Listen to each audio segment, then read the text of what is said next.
Special Committee on the Economic Relationship between Canada and the United States. Pursuant to the motion adopted by the House on February 16, 2021, the Special Committee is meeting to discuss the economic relationship between Canada and the United States. Today, we are moving forward in our work and will be starting our examination of Buy America procurement policies. In order to open this topic for us, we are fortunate to have the Minister of Small Business, Export Promotion, and International Trade with us here today. So I would now want to thank the witnesses for spending this time with us to enlighten us on this very important topic. As I mentioned, we have the Honorable Mary Ings, Minister of Small Business, Export Promotion, and International Trade. And from the Department of Foreign Affairs, Trade and Development, we are fortunate to have Steve Verhoel, Assistant Deputy Minister, Trade Policy and Negotiations, Arun Alexander, Director General, North America Trade Policy Bureau, Doug Forsyth, Director General, Market Access, and Eric Walsh, Director General, North American Bureau. Minister Ing, I understand that you have 5 minutes for an opening statement for us, so I want to thank you again for sharing your time with us, and the floor is yours. Thank you so much, Chair. Chair Saini, honorable members, thank you for the opportunity to appear before the committee to speak about the longstanding, unique, and mutually beneficial trade relationship between Canada and the United States. As many of you know, back in February, our government held our first bilateral meeting with the Biden administration, where we launched the roadmap for a renewed U.S.-Canada partnership, which lays out an ambitious plan forward together to address the pandemic and to build back better. And just last week, I had my first meeting with Ambassador Catherine Tai, the newly confirmed U.S. trade representative. We discussed our country's close relationship and agreed on the importance of keeping our integrated supply chains open and resilient. Notre engagement continue avec la nouvelle administration.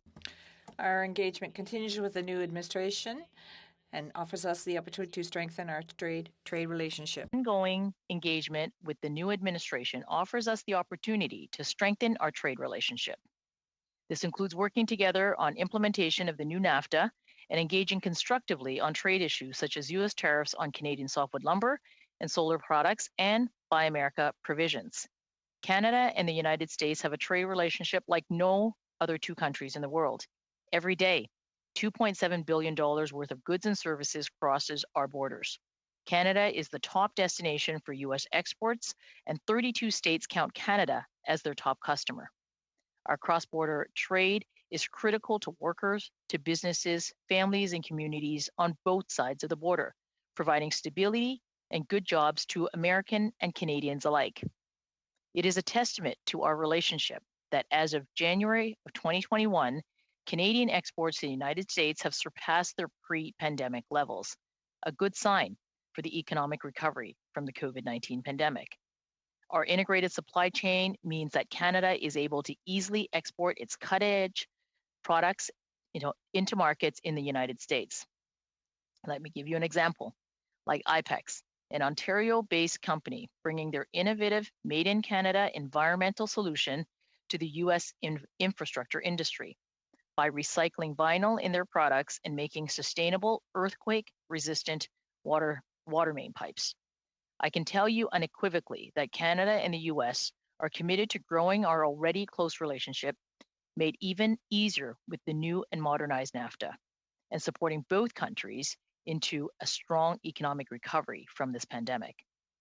I would also like to spend a little time on Buy American and Buy America. The terms Buy American and Buy America are often used interchangeably and mistakenly. Buy American requirements mandate that all American federal government departments purchase only U.S. goods. The U.S. Trade Agreements Act of 1979 waives Buy American requirements for countries who are party to the W-2 Agreement on Government Procurement and other U.S. free trade agreements. As Canada is a party to the GPA, Buy American requirements are waived for Canadian companies.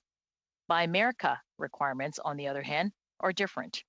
Buy America requirements vary between the departments and agencies, but in general, they are applied to iron, steel, and manufactured goods used in infrastructure projects, and in most cases require 100% U.S. content. Here, I understand the concerns of Canadian businesses that export and trade with the United States. But let me be clear. We will always stand up for Canadian businesses and workers, and we will continue working as one Team Canada to ensure stability and prosperity for our industries. Also, as I mentioned earlier, I raised this directly with both President Biden and the U.S. Trade Representative Ambassador Tai. We are committed to working together to reinforce our deeply integrated production of goods and services and mutually beneficial economic relationship and to avoid negative impacts on jobs or businesses. And with respect to softwood lumber, there is no doubt it is an important industry to the Canadian economy and to our trade relationship with the United States. Let me begin by stating unequivocally that the duties imposed by the US on Canadian softwood lumber are unwarranted and unfair. They hurt workers and industry on both sides of the border.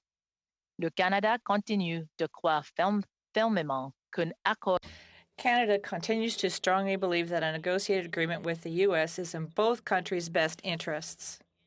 continues to strongly believe that a negotiated agreement with the U.S. is in both countries' best interest. Again, I raise this directly with both President Biden and Ambassador Tai, and I will continue to actively engage with key elected officials on this issue.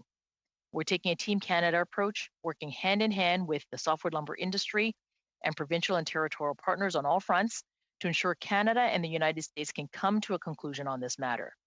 So let me conclude by saying that our government is absolutely committed to standing up for our workers and our businesses and finding opportunities to strengthen our relationship with the United States. J'ai hâte de travailler avec mes collègues et tous les I look forward to working with my colleagues on all sides of the House to ensure success in Canada-U.S. trade relations in the interest of all Canadians. Canadiens.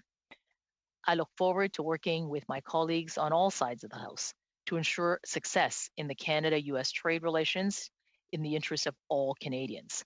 And with that, Mr. Chair, I'm happy to take questions.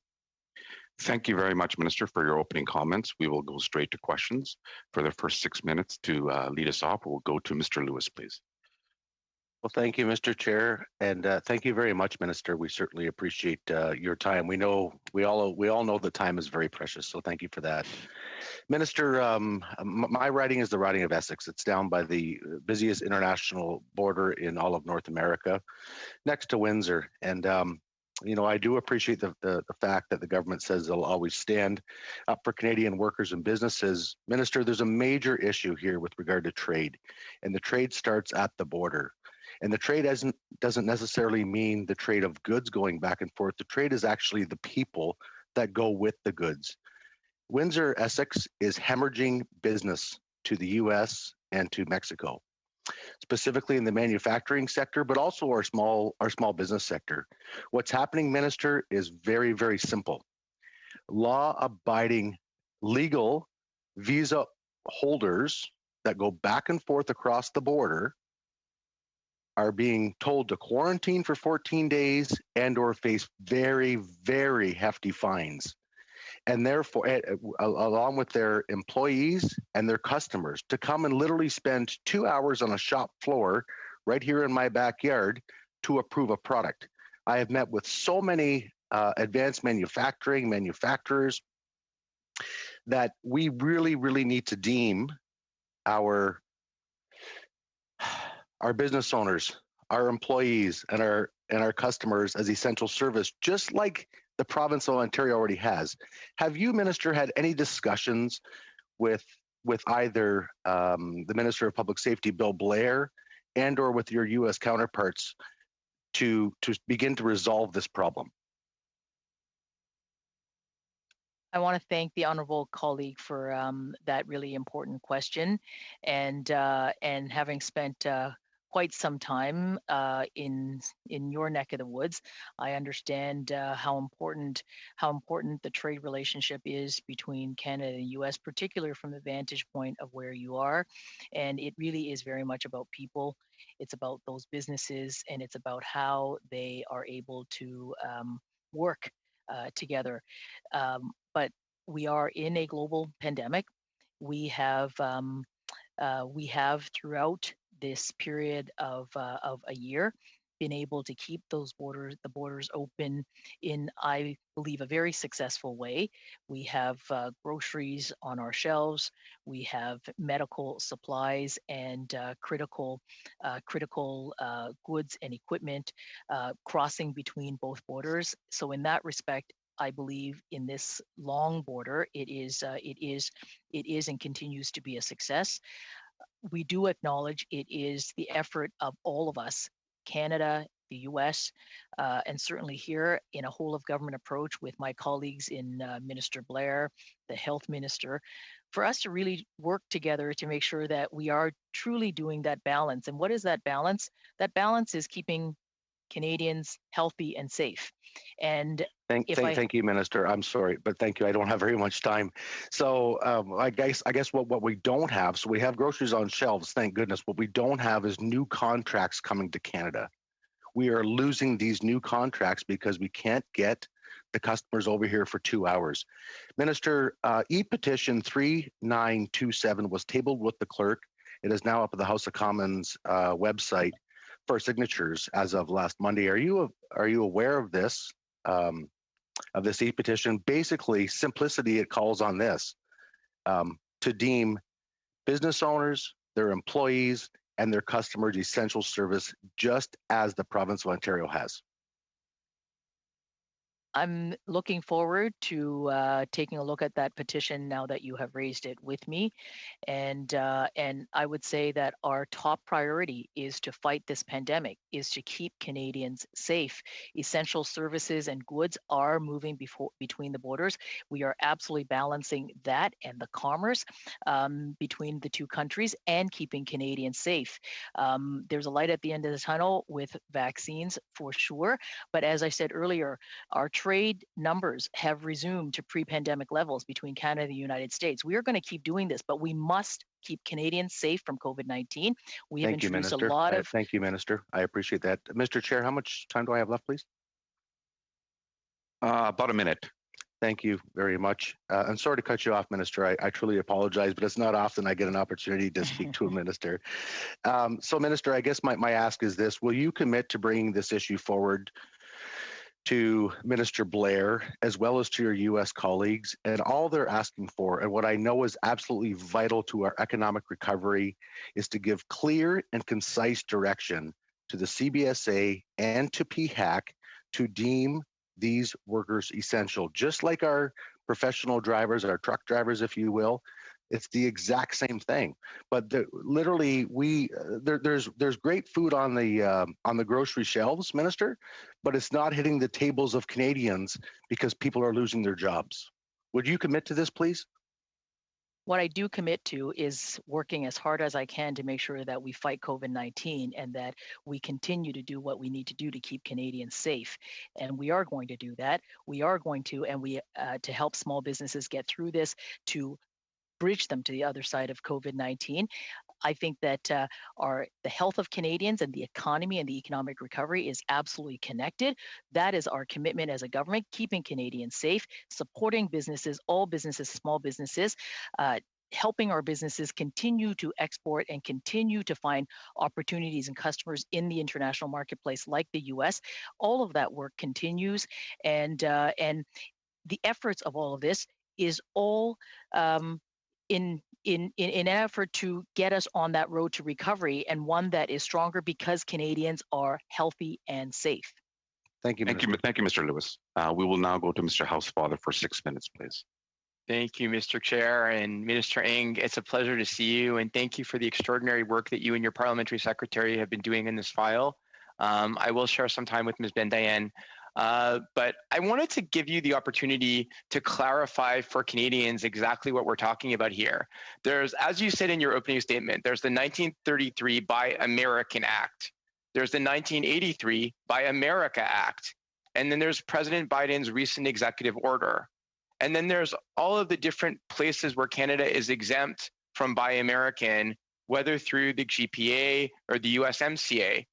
Could you talk to the committee and to Canadians about exactly what the biggest concern is about the president's recent executive order that would change things under either Buy American or Buy America, and how you are working with your colleagues to handle that? I want to thank the honorable member. It's very good to see you. It's too bad that I'm not able to see you and everyone in person, but I hope that that will come soon enough.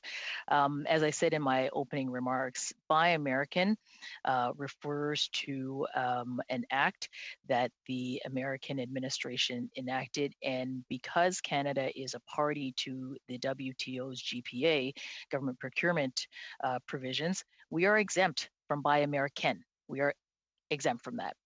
Buy America may will may apply to to American content, greater American content, and it is here that I have for sure heard from Canadian and American businesses and workers on both sides of the borders, because they understand that the value of open procurement markets, in fact, any restrictions on that will actually have a negative impact. Our supply chains are so integrated. We work so closely together. In fact, we build together, we innovate together, and I just want to assure the committee that any expansion into greater content requirements, we are going to actively work on to defend, to ensure that there is no impact on our critical supply chains and on Canadian businesses and Canadian workers. Thank you so much, Minister. And I just have one more question before I turn it over to Ms. Bendayan. I know you've been working closely both with employers groups and unions on both sides of the border in order to ensure that Canada's perspective is heard loudly and clearly in Washington and in the different states that are applying the executive order. Can you talk about the collegiality of that relationship and how that's working out? Yeah, absolutely. I think that that everyone here will have experienced the Team Canada, the strong Team Canada approach that we have been taking for the last 5 years. Today is not different. I think that we need to continue this very strong approach around Team Canada, working with interlocutors, for me, with the USTR, but with other legislators in the US. Our ambassador is working hard at this, my cabinet colleagues, but indeed, I would invite that all of you can also work with us together so that we can advocate for this strong Team Canada approach, engaging US stakeholders, decision makers at all levels of government, at the worker, with workers and civil society.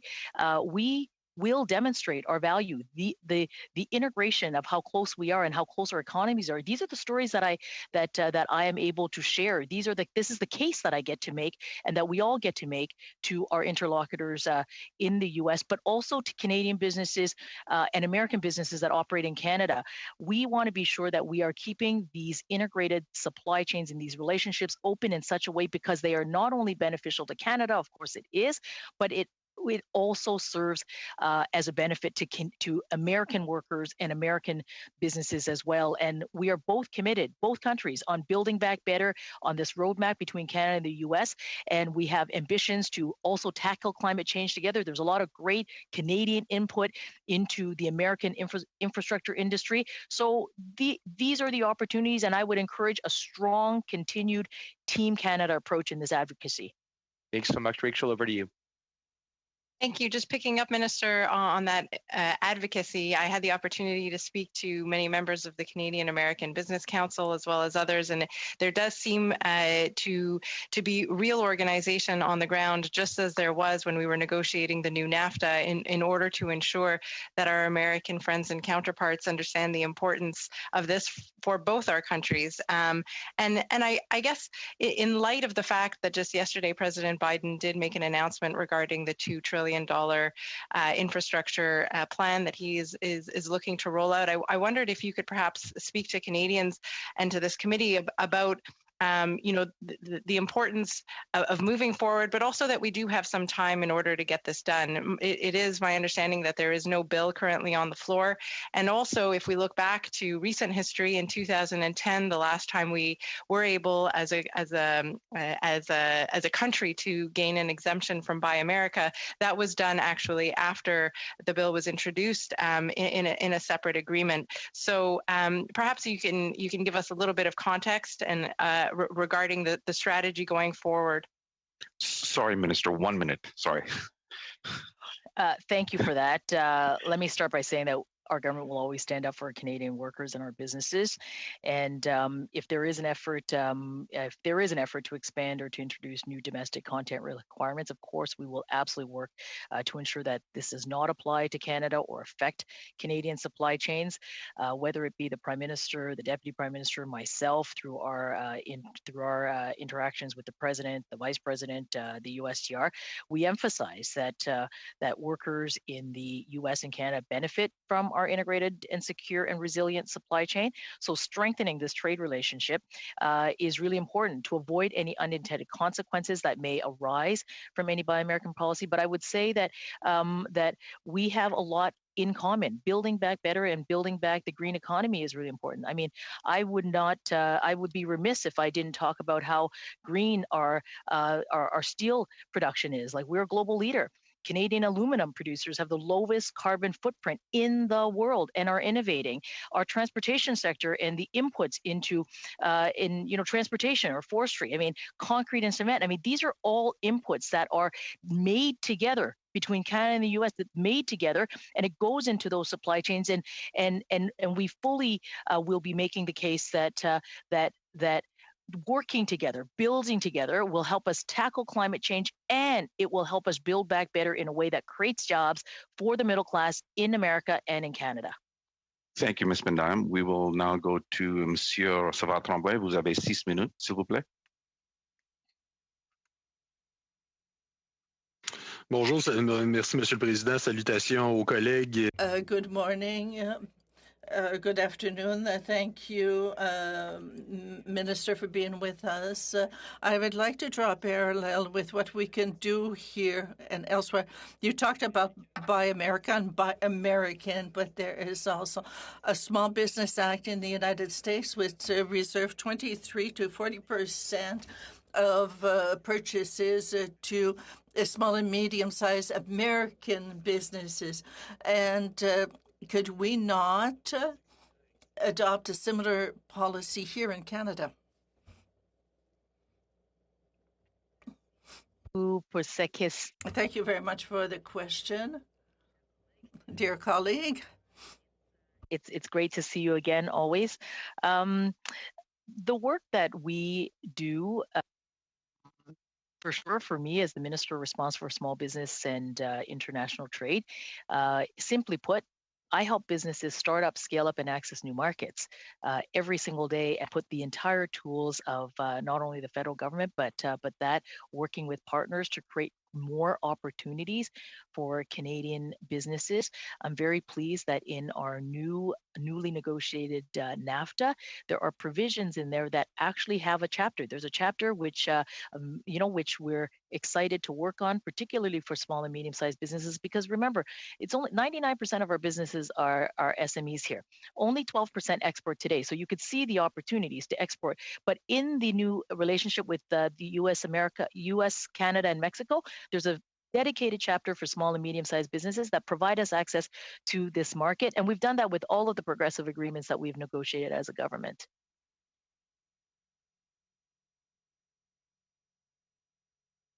Oui, bien sûr, puis c'est souvent la définition de ce type d'accord, d'offrir des parts dans les marchés publics des pays partenaires, bien entendu. Sauf que dans le cas précis Can someone just check the translation? Mr. Chair? Oui, Monsieur le Président. Yes, I'm sorry, I was on the wrong channel. So.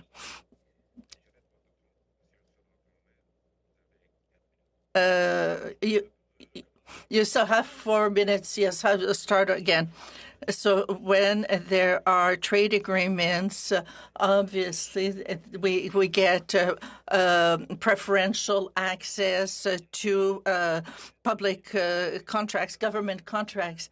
But this Small Business Act is a reality. So it couldn't that be a model that we could follow by passing a law or an order in council to give similar access to small and medium businesses in Canada?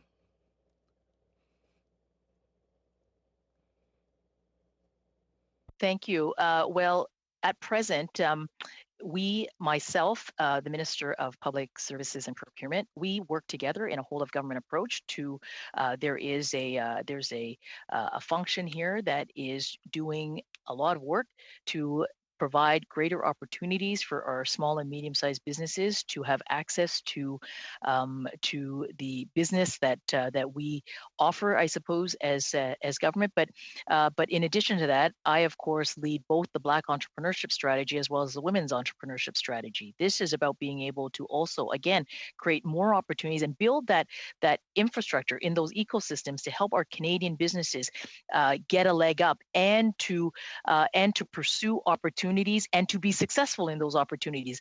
For me, as the trade minister, I have what I call the trade toolkit, a trade toolkit that puts EDC, BDC, the Trade Commissioner Service, Invest in Canada, Canadian Commercial Corporation together in a way that I focus our energies to help our small and medium-sized businesses get access to those businesses, not the least of which is the Trade Accelerator program that we put together have helped literally many businesses grow and to grow through exportation, to grow into those export markets. So that work is a top commitment of mine. We've been doing that. I've been doing that from day one as the Minister of Small Business to help them get access and to get the capacity and to build. In fact, right now I'm on a virtual trade mission to France. I've got 300 companies in France doing work, building relationships, business-to-business opportunities, finding investment attraction. So that's on top of some of the other virtual trade missions, which I would love to talk more about. But I feel like I should let you ask the next question.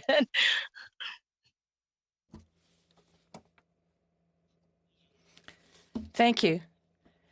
I'd like to ask you, in coming up with a strategy dealing with the challenge of American protectionism, should the provinces, including Quebec, are the provinces being consulted? Because in some cases, such as in Quebec, the U.S. is our main trading partner. Are you going to think about this in your strategy to deal with protectionism? Absolument. Absolutely. Team Canada must include our provincial and our territorial partners. It must include businesses. It must include workers. When I think about Quebec, I can't think of, who cannot think about the aluminum producers? Lowest carbon footprint in the world. And the world's first carbon-free aluminum smelting technology being commercialized in Saguenay-Lac-Saint-Jean by a joint venture between the U.S.-based Alcoa and Rio Tinto. And if adopted, this technology can actually reduce the annual carbon emissions by approximately 7 million metric tons, which is equivalent to removing 1.8 million Canadian autos from the road. So this is kind of innovation that is here in Canada, in Quebec certainly, and cement, decarbonizing, and that input, like a company that is out of Nova Scotia, like CarbonCure, into building the Amazon headquarters in the U.S. So a lot of synergies that way, but absolument must work with our colleagues who are the provinces and territories and industry as well. Merci, Monsieur Savard-Tremblay. Thank you very much, Mr. Savard-Tremblay. Good to see you. You have 6 minutes, sir. Well, thank you. And it doesn't seem very long ago that you were before me at the Natural Resources Committee, where we talked a lot about softwood lumber, so I won't go down that road. But I represent the riding of South Okanagan, West Kootenay. It's a border riding. I have 5 border crossings in my riding and a couple on just outside on the very edges. So it's cross-border trade is hugely important. But as Ms. Romanato reminded me just in the chatter before we started committee, you've got wine, she said, and wine is a huge part of the economy here. We grow the best grapes. We make the best wine in Canada, and wine is I think, a $6 billion industry in the country. But it has faced a number of international trade disputes over the past few years, and one in particular resulted in Canada saying that they would get rid of the excise tax exemptions for most small Canadian wineries by 2022. And this is going to have a huge impact on many small Canadian wineries, most of the wineries in my riding, for instance. And the Canadian wine growers have asked that a trade legal replacement for this exemption be introduced to support the industry, much like other countries around the world, including Australia and the United States, support their industries. And I'm just wondering if you can let us know if such a program will be included in the upcoming budget. Well, thank you, Mr. Cannings. It's lovely to see you. You're right. It feels like I've seen many colleagues in the different committees that I've been of late, but it's wonderful. And it is. I've been to your riding, and it's wonderful out there. I think what I will do is leave the finance minister to share the budget with all of you when she tables the budget. So why don't I leave it there? But here's what I can assure you, that we absolutely recognize the tremendous value of the wine industry and the contribution of the sector to its world renowned. I mean, our reputation as world-class agricultural producers, particularly in wine. And on this issue, I continue to work very closely with the industry, but also with province. That we have the right sort of, the right mechanisms that are in place so that we continue to support the viability, not only the viability, but the opportunities that continue and for the Canadian wine industry, both domestically and in exportation abroad. Well, you mentioned the domestic part, and you're also the Minister for Small Business, as I understand. And I'm just wondering if you could expand on any efforts that your government has been making to, eliminate the interprovincial trade barriers for wine and beer makers. This is perhaps an even bigger problem. And on that, I just wondered, my neighboring MP, Dan Albus, has a private member's bill that would allow Canada Post to ship beer and wine between provinces. And I'm just wondering what your government's thought on that bill is. Well, thank you very much for that. Around interprovincial trade, I know that my colleagues in both Minister LeBlanc as well as Minister Champagne are working very actively at that. We understand that the value of removing those barriers in the interest of our Canadian businesses, and you're absolutely right, the small businesses. So we're as we do with virtually all of our work, we are working whole of government so that we are pointing our capabilities to the Canadian and to the business who are the recipients of this. So we are working very hard on the interprovincial movement of goods, and I, in the meantime, continue to help our Canadian companies find those markets and to pursue greater export into the many markets that are afforded by so many of the trade agreements that we have today. It's nice to be in a position, especially as I meet with my G7 colleagues, to be the only one around the table that has an agreement with all of them. But all of this is to say is that we need to keep doing the work to help them export and to create opportunities for them to also take advantage of the domestic market. Thank you. How much time do I? Just one quick question, Minister, and that's, I can't resist getting back into forestry, and that is, I won't mention softwood lumber, but as you know from your previous life on the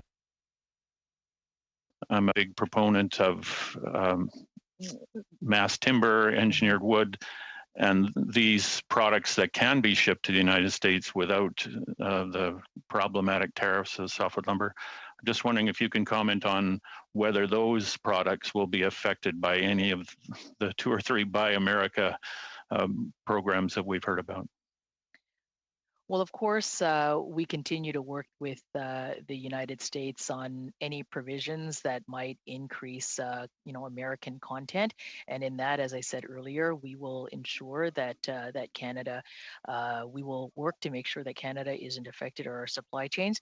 But I do think that around softwood lumber, lumber prices are high, and that is causing harm to both workers and to the sector. So I think we need to keep pushing hard and to work on a negotiated settlement here. I think both of us, both countries, are also committed to affordable housing, and I think it's in everyone's interest to ensure that affordable housing is also increasingly more affordable to build as well. So I think that we will need to keep working together with our American partners on this front. Thank you, Mr. Gennings. Thank you. We will now start our second round, and for 5 minutes, we have Ms. Alisala, please. Well, thank you very much, Chair, and thank you, Minister, for being here. Canadians are coming to me saying that they're quite concerned that perhaps we're not taking this shift in American position seriously enough. It looks like the Americans have been very clear on the direction they're taking. President Biden signed the executive order right when he came in around Buy America. The roadmap that was just outlined focused on modernizing trade rules, including those related to procurement, to ensure that countries could use their own taxpayer dollars to spur domestic investment. All the signaling is around domestic manufacturing capability in the US, self-sufficiency, starting with these large infrastructure projects. And now we hear $2.3 trillion additional will be spent on infrastructure, going way beyond roads and bridges to investment in manufacturing and expansion of broadband. Can you give us a comprehensive list of all of the infrastructure elements that Canada cannot bid on as a result of this executive Buy America order? Well, I want to thank the honorable member for that question. And let me begin by saying that I take this with absolute seriousness and priority, and ensuring that my officials and I are working at this with absolute diligence. As I said, our government is... Minister, do you have a list? I think I get a chance to respond in the same equitable time, Mr. Chair. Is that right? Not a committee, Minister. So do you have a comprehensive list of the things that Canada can't bid on? We're going to keep working with the Americans. The American administration have also said that they fully intend to respect trade agreements and trade rules. We will, as I said, if there's an effort to expand or introduce new domestic content requirements, we will absolutely work to ensure that it does not apply to Canada or affect Canadian supply chains. And we're going to do this in the strong Team Canada approach that we have been doing. And I would encourage all of us here to work together. I think all of us are here to work for our Canadian companies and workers.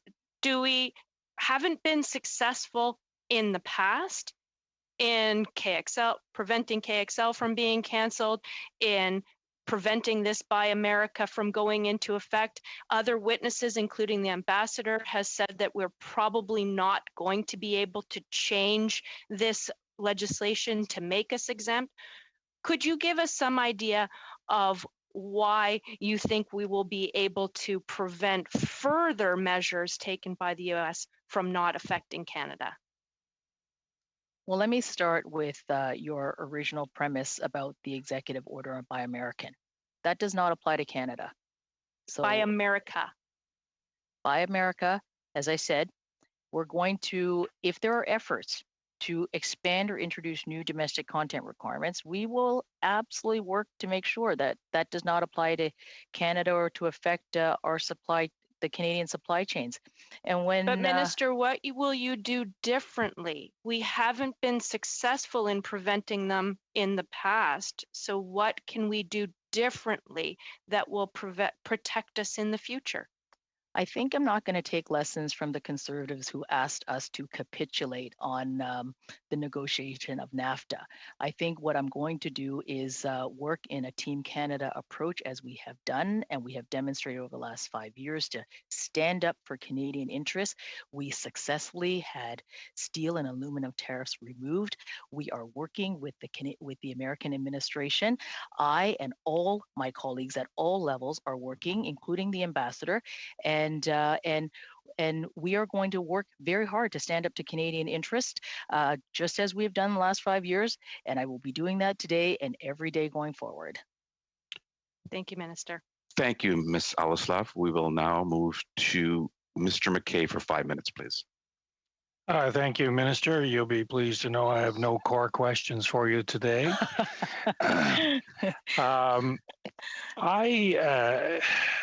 I don't know whether to direct this question to you or to Mr. Verhoeven, who is, is deeply involved in the negotiations of the NAFTA 2.0. And what puzzles me in all of these Buy America or Buy American or executive orders and et cetera, is that by and large, the law provides that a treaty prevails over everything. So NAFTA 2.0 is it prevails in all matters pertaining to trade. So I don't quite get what is the president's authority, or Congress authority for that matter, to override a trade treaty. And I guess the second part of the question is, and it's really the flip side of the question, and again, I don't know whether it should be directed to you or to Mr. Verhoeven, is that if the Prime Minister did exactly the same thing that the President's done, which is issued an executive order, or if Parliament passed a Buy Canada or Buy Canadian legislation, would that stand up in any kind of trade dispute? So I'll leave it there and ask either one of you to respond. Thank you. Well, thank you so much. Pleased to get questions from you. So so here we go. Sometimes more than others. No, always. And as colleagues, of course, it's always about working towards solutions. So I'm totally okay with all of that. With respect to the question, I mean, I guess the way I would respond is this. I had an opportunity to, of course, raise this issue with the new U.S. Trade Representative and Ambassador Tai. The administration is one that will be respectful of trade agreements, whether it is the new CUSMA between U.S., Mexico, and the U.S., but also a proponent for multilateral rules-based trade. So I think I share that. I share that because it would be our expectation that the U.S. Continues and will and follow through with that. But I think the work that we are doing here using a Team Canada approach really is about with at many levels and through many interlocutors, including businesses and workers, to demonstrate and to make the case about how integrated our supply chain is, and relying on the Canada-U.S. supply chain, particularly whether it's infrastructure or energy or rolling stock sectors. We really are able to make the case on that roadmap to Canada in the U.S., because whether it's construction materials that are sourced from Canada that are typically lower carbon, or our energy, our electrical systems, which are among the cleanest in the world, or Canadian manufacturers who manufacture highly efficient and generally emit less carbon, and these Canada-U.S. supply chains are so integrated. Well, I'm not disputing that the Canada-U.S. supply chains are integrated and that we have terrific companies, et cetera. What I would like to know is what is our legal position when, on the face of it, the government of the United States of America breaches a recently negotiated treaty that Mr. Verheuvel and many of his colleagues were intimately involved in. I just don't understand how, whether it's President Biden, who I like a great deal, as do many of us, as opposed to the predecessor, how he gets to say what he gets to say, and that ends up being where we're at. So I'll be curious as to what is our legal position? Well, our position is that we are working with the U.S. administration to ensure that as they are implementing any provision that that there is no unintended consequence that will occur that will affect the Canada-U.S. supply chain. And I know you're going to have Steve here in the next session. I think he's there for an hour, and the officials are there for the next hour. So I guess he could take the legal question now, or he could take the legal question in the next session. But it's up to you. Unfortunately, he'll have to take the next session. We're out of time. Oh, all right. There you go. Monsieur Savard-Tremblay, vous avez 2,5 minutes, s'il vous plaît. Thank you. So I was wondering if you know if with the infrastructure plan, because again, yesterday President Biden promoted the first stage, which is of $2,000 billion for a plan of $4,000 billion on 10 years. So it was mentioning that all the contracts would go to American companies and that it would benefit American workers.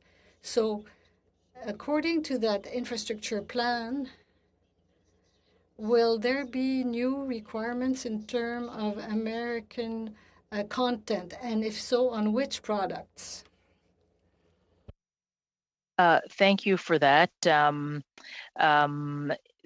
The announcement was an announcement. So I'm saying to my colleagues here, as well as to Canadians, that if there is an effort to expand or introduce new domestic content requirements, we will absolutely work to ensure that they do not apply to Canada or they don't affect Canadian supply chains.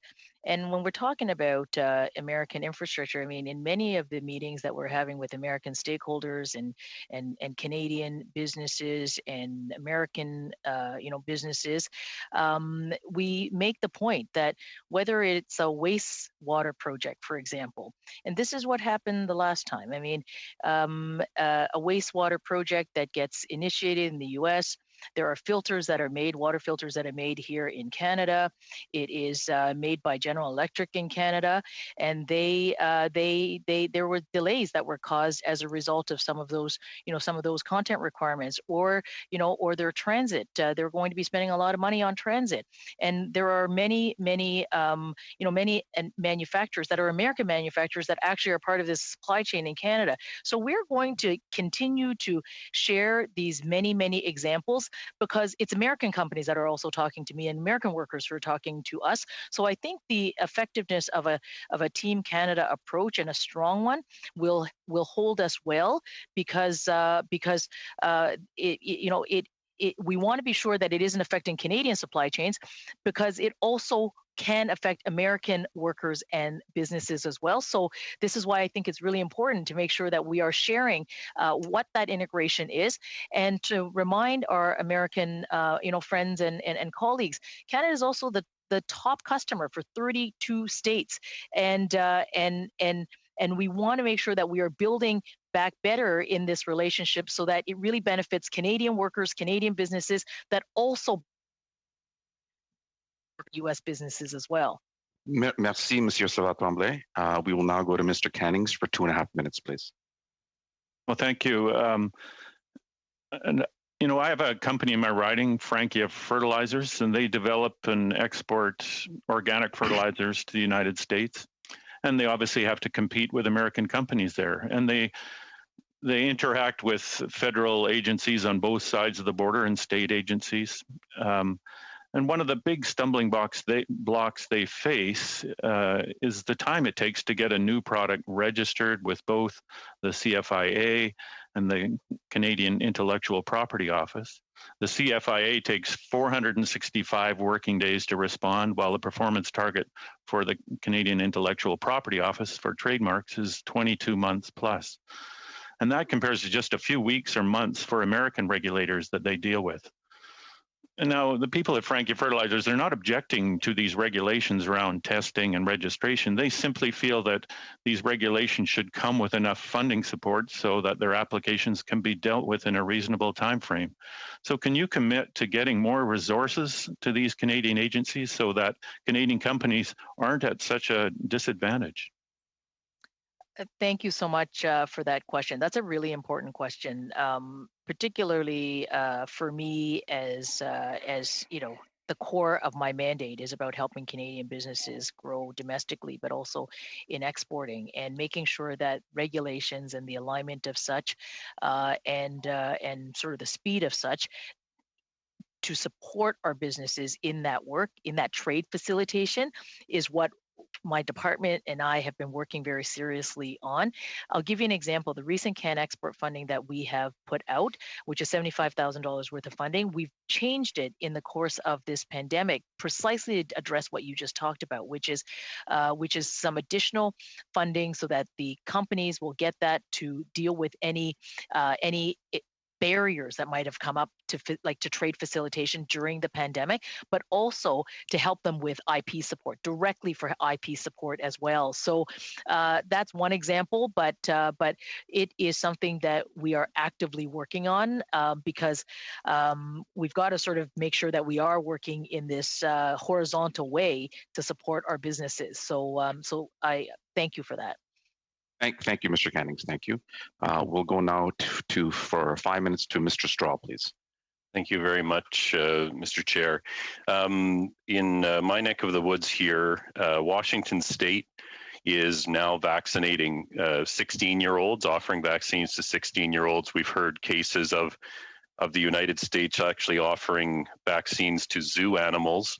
We're still at people in their 70s and 80s booking appointments well into the future. We're into more lockdowns here now because, quite frankly, we're so far behind the 8 ball when it comes to vaccines. So I was very disappointed to hear that there was no plan to address the border issue. I would argue we can't simply wait to catch up on vaccines. And we talked repeatedly about integrated supply chains. But that includes more than just the groceries, as my friend Mr. Lewis said. It includes people. It includes technicians, salespeople, managers who, as we fall further and further behind on vaccines, we lose more and more business to the U.S., which is able to operate and open more rapidly than us. So, is there a plan? I'll ask again what Mr. Lewis asked. Is there a plan? Are there metrics in place? Are you in active negotiations to come up with a way for us to stem the flow of jobs to the United States while we catch up on vaccinations, which we are so far behind the United States on right now? Thank you for that question. Let me start where you ended with respect to vaccines. I just want to assure you and Canadians that we are on track to get 43 million vaccines by the end of June, and nothing is more important to us than working urgently to have vaccines into the arms of Canadians. The approach we have taken, of course, I am working in a whole of government approach with my colleagues to be sure that very careful balance of containing, fighting COVID-19 here is done, while at the same time working to support businesses on that road to recovery. But we've also taken some creative approaches to helping businesses grow and to find, to get into the international markets using opportunities like virtual trade missions. Literally around the world, we've done several throughout this pandemic, and businesses Thank you, Minister. I have such a limited time, and I was asking about the border there. I will go back. You keep talking about this Team Canada approach, and quite frankly, I think the approach that this government has taken has failed us on Keystone XL. It's failed us on softwood lumber. It's failing on Line 5. And I'm just wondering why, if we do the same things over and over again, there's this I think we're living in a fantasy land if we think we have not worked in the past simply because there's a new administration in Washington. This administration has been very clear, as Ms. Alice said, about what their priorities are. And when they made that known to us previously on the Keystone XL pipeline, the Prime Minister said, well, that's a campaign commitment he made. He's going to keep it. So he's also made a campaign commitment on Buy America. And so what makes you think that we are going to be successful this time around when on KXL, Line 5, softwood lumber, the government has failed to get the agreements and the results that Canadians expect them to get on those files? Well, let me start with softwood lumber. We absolutely are going to stand up for Canadian businesses. We believe that there is that the way forward is a negotiated settlement or agreement. I raised this issue with both the president as well as the new U.S. trade representative. The cost of lumber is such that it is driving up housing prices, and it's harming both the sector and its workers. And I am keen to continue this work with the new administration, and we'll press for a negotiated agreement around softwood lumber. Around Buy America, as I said, if there are efforts to expand or introduce new domestic content requirements, we will absolutely work to ensure that that does not apply to Canada, and it does not apply and affect Canadian supply chains. In my interaction, as well as that of our government, we've agreed that we are going to work together to make sure that that there aren't unintended consequences to our supply chains. This is work that continues. We have successfully worked in a Team Canada approach with many interlocutors, from business to labor to government officials. I do that work along with my colleagues, but I would also invite all of us as parliamentarians, to take that Team Canada approach, and let's work together to make sure that we are advancing this important economic and bilateral relationship to the benefit of our businesses and our people. Thank you, Mr. Straw. And for the final question, for 5 minutes, Ms. Robinato, please. Thank you very much, Mr. Chair. Thank you, Minister, for being here. And I just want to reflect on the last Member of Parliament's question with respect to Line 5. We are on meeting number 7. The 6 previous meetings of this committee have been dedicated to Line 5 and studying it, and in no way have we heard that this was not a very active file, that at every level we are engaging with our American counterparts to prevent the closure of Line 5. So I just want to reiterate the position of Canada and the federal government on that regard. Minister, my riding of Longueuil-Charlemagne is approximately 45 minutes from the Bernard-Lacolle border.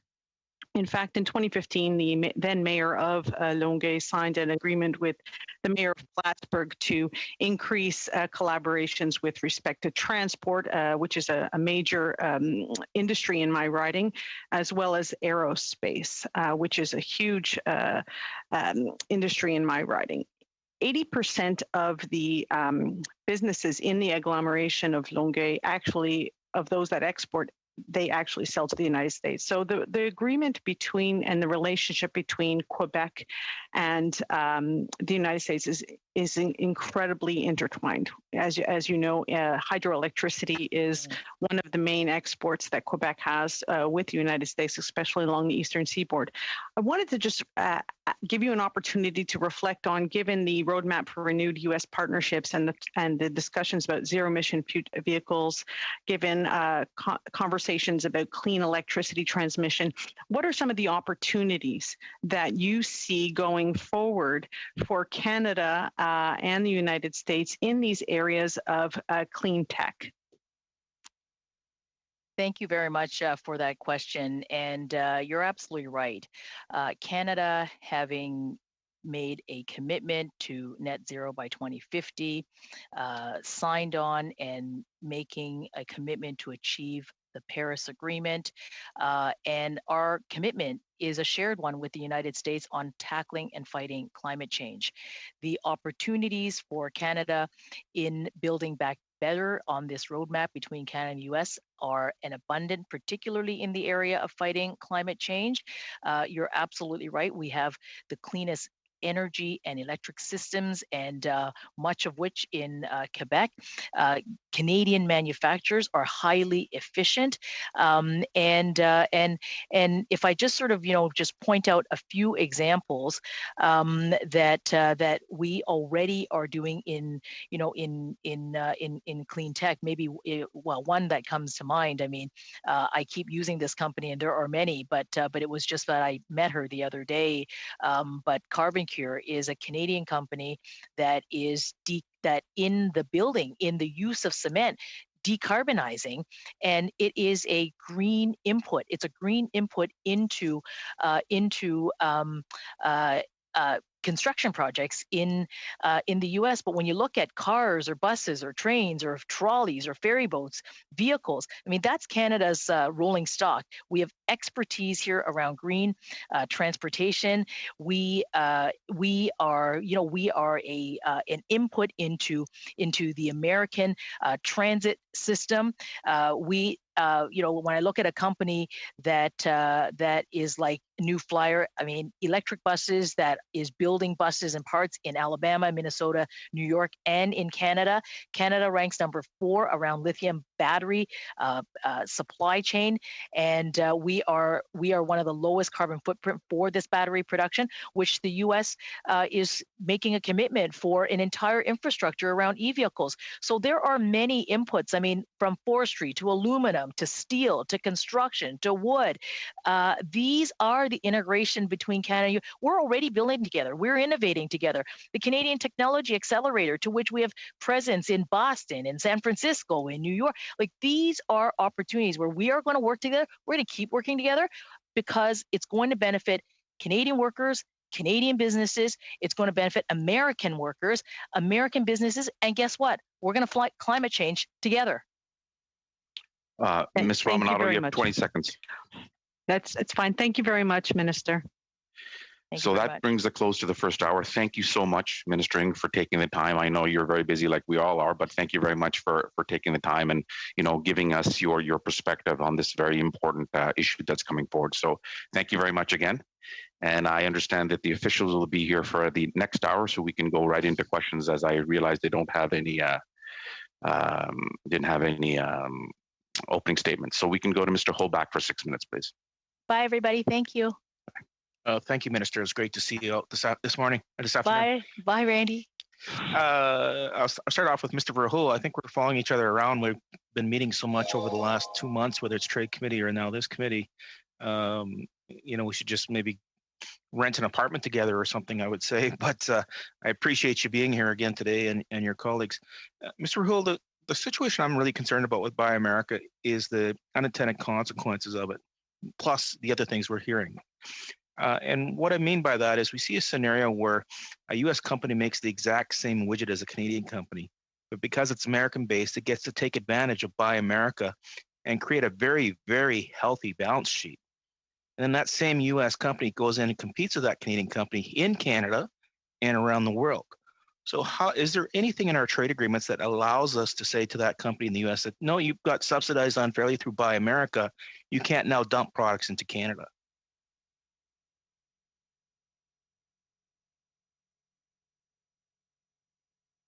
Did I lose Mr. Verhoeven? Mr. Verhoeven, okay.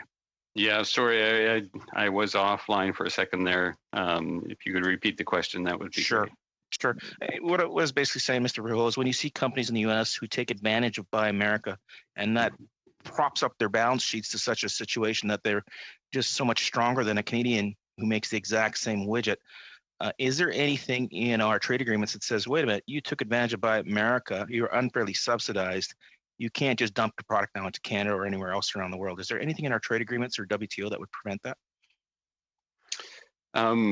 Well, certainly, if the U.S. is using Buy America programs to produce products at non-competitive prices and try to provide those products into the Canadian market, we do have recourse for that. But under the government procurement agreement we have at the WTO, the U.S., while we are exempted under Buy American, as I think you have heard, the U.S. has carved out protection for Buy America. And so there's no direct way that we. Okay, is that me freezing or you freezing? I think that's Mr. Verhoeven. Okay. Would one of the other officials be able to answer it, Chair? Sure, absolutely. Whoever wants to answer is fine. I'm just, Mr. Brillo is obviously having some computer problems. Yeah, so. we'll try to get him realigned. Okay, fair enough. Mr. Forsyth, would you want to take a crack at that? Sure, I could. I think where he was going was that. Oh, he's back again. You're muted, Mr. Verhoeven. Okay, thank you. Sorry, I'm not sure how long I was out there. You just started to explain the difference between Buy American and Buy America and where the exemptions are carve-outs for the U.S. And I think you froze again. Did you hear me? Yes, I did hear you. Okay, yes, no, with respect to Buy American, we do have an exemption under the government procurement agreement at the WTO. With Buy America, the U.S. has never made any commitments at the government procurement agreement to capture those kinds of programs, so they are within their rights to use those programs. But just to finish off the response to your question, Randy, I think that if the U.S. is using those projects to then produce products that would be exported to Canada, we do have recourse if those products are being unfairly subsidized or dumped in our market. So it'd be similar to a scenario where the U.S. would be subsidizing not only maybe the company, but the R&D of that company and giving it an unfair advantage versus competitors in Canada that wouldn't have that wallet in their back pocket. Lost you again. You're muted, Mr. Verhoeven.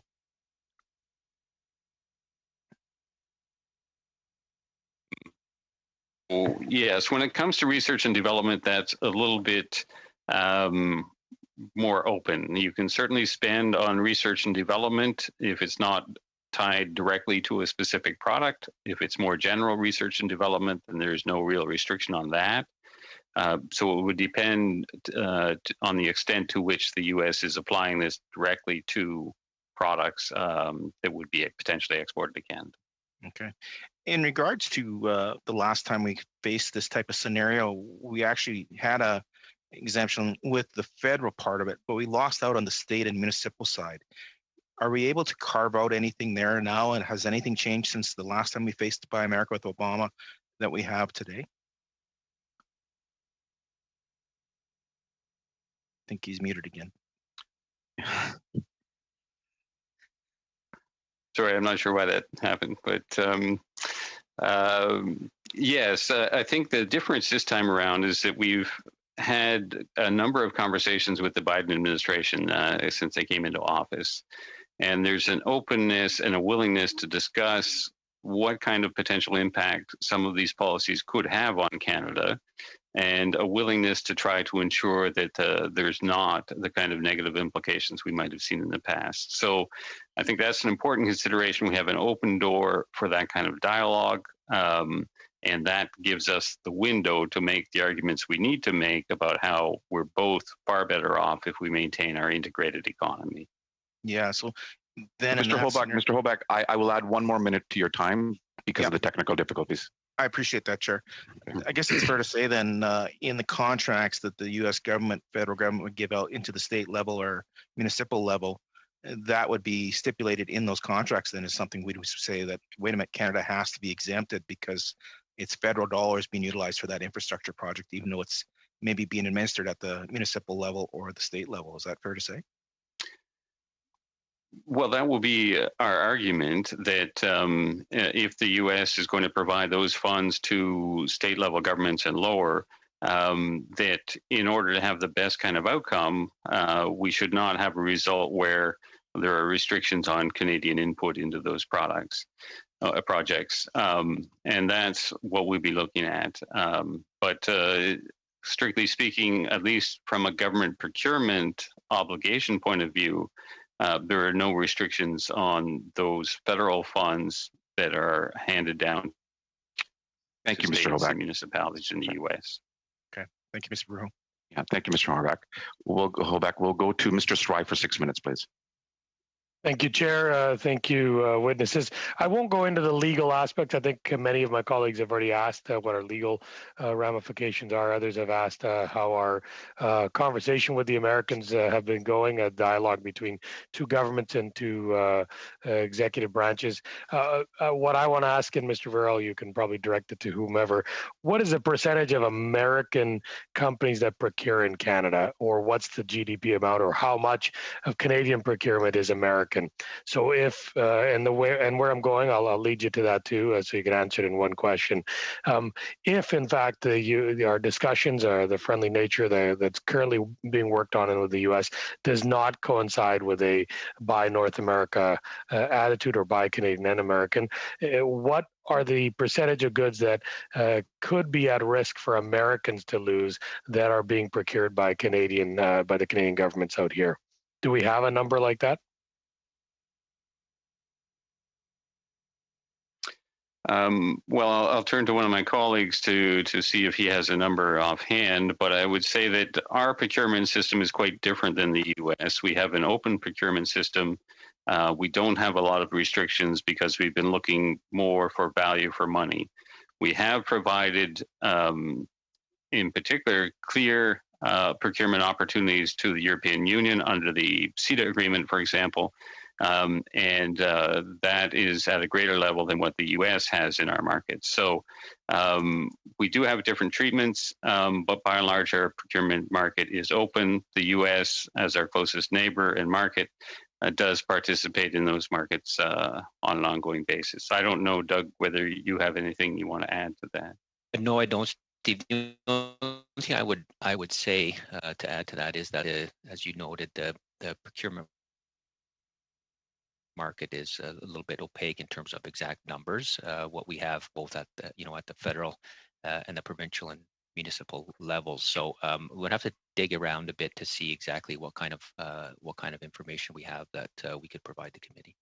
I would like that, and if you could provide that to the committee, that'd be very informative, and I think it'd be good for the Americans to know what could be potentially at risk for them if they put protectionist measures such as Buy America in the U.S., which would prohibit Canadian goods. Then the reciprocal treatment, if we had to choose, not saying we would, but they would know which one of their industries and how much of their industries would be at effect. Hopefully, it never reaches that level. We all know that.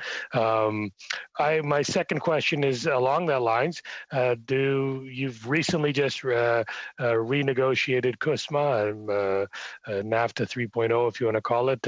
What provisions do you think CUSMA has to protect our bilateral trade with the U.S. and any restrictions the Biden government might impose through this Buy America? Do you think CUSMA protects us in that regards, even though that may be a route that may be longer to proceed with, but does it protect us?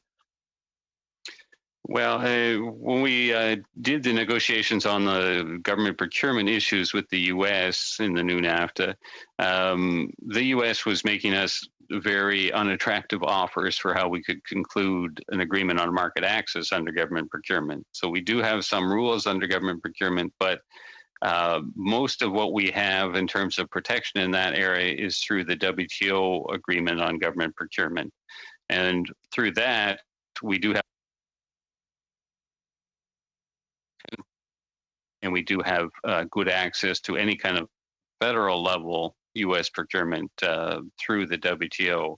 Under CUSMA, we have much more limited avenues we could pursue on the procurement side. It's more at the WTO that we would pursue those.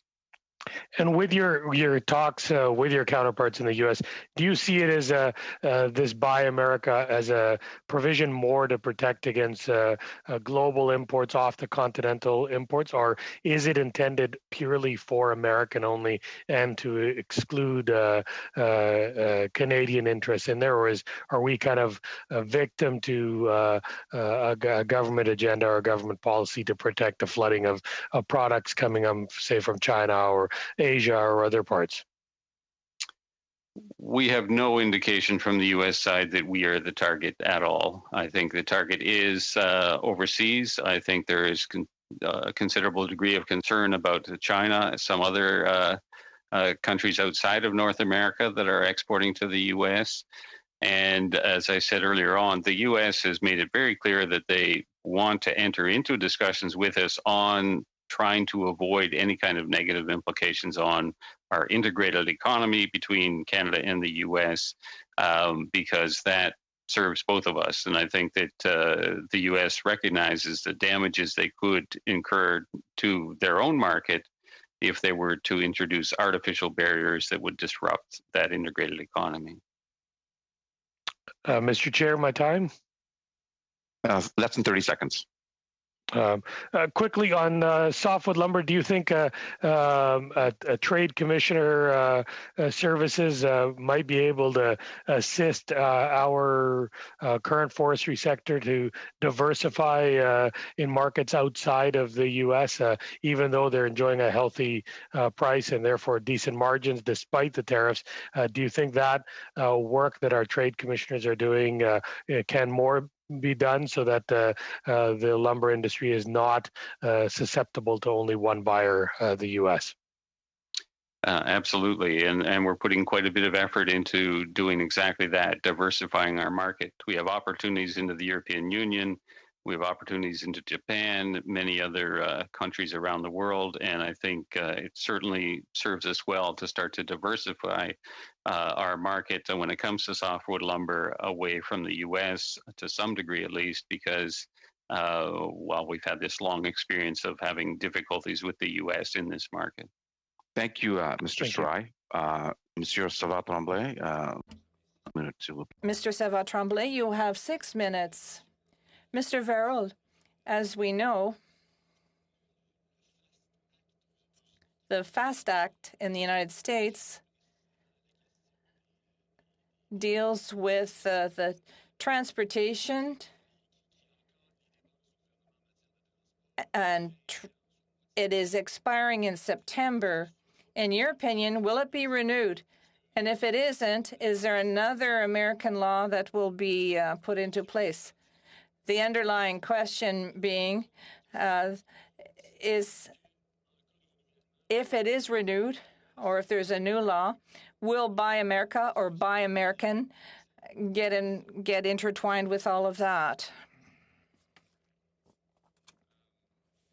I think I would be surprised if Buy America, Buy American would be caught up in a lot of those kinds of discussions. I think that the U.S. has made it clear that they want to continue to pursue those policies of Buy America and Buy American, and will make every effort to protect those. But I think that what we can really do most effectively on our side is continue and enhance our discussions with the U.S. about how Canada could be treated within those kinds of policies rather than through any more formal kind of negotiation or arrangement. In other words, you don't think that that will apply. I'd like to also ask you, with respect, this infrastructure plan for the American government. I asked the minister a question earlier about any action taken to help to ensure that Canada is exempted. President Biden said yesterday the first tranche would go to American companies that produce American products so that American workers will benefit and Canada is working on exemptions. Is that correct? Infrastructure plan announced yesterday by the Biden administration was that there are no real details about how they would factor in Buy America in those. It certainly reaffirmed that they would intend to have the Buy America approach apply, but there are no details, no specifics associated with that. So that gives us a window to continue our efforts with the U.S. to emphasize that if we work together on this, if we continue with our integrated economy, then we can actually provide benefits to the U.S. There's less efficiencies that are going to be put at threat if we maintain the integrated economy. We can help them with their environmental objectives by the kinds of products we produce.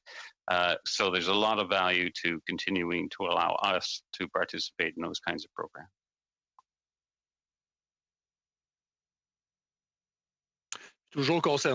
With respect to this plan, if I still have time remaining, tell me if that's not the case. With respect to this, you have 2 minutes remaining. Thank you. So I'll ask you the same question I put to the minister, but she didn't really answer it. Are there any new requirements with respect to American content? And what product will this affect? Will it be steel, aluminum, or do you not think there will be any new requirements? Well, I think the U.S. has made it clear, or at least President Biden has made it clear, that they are looking at potentially expanding the coverage of Buy America in this infrastructure package. As of now, there are no details, as I said, in the package announced yesterday. This is going to have to go through the congressional process, so it may change in many different ways. Eventually, they will have to specify what the requirements would be. But we do anticipate that we're going to have to make the arguments that further products that could be considered should still allow for Canadian participation in those types of supply.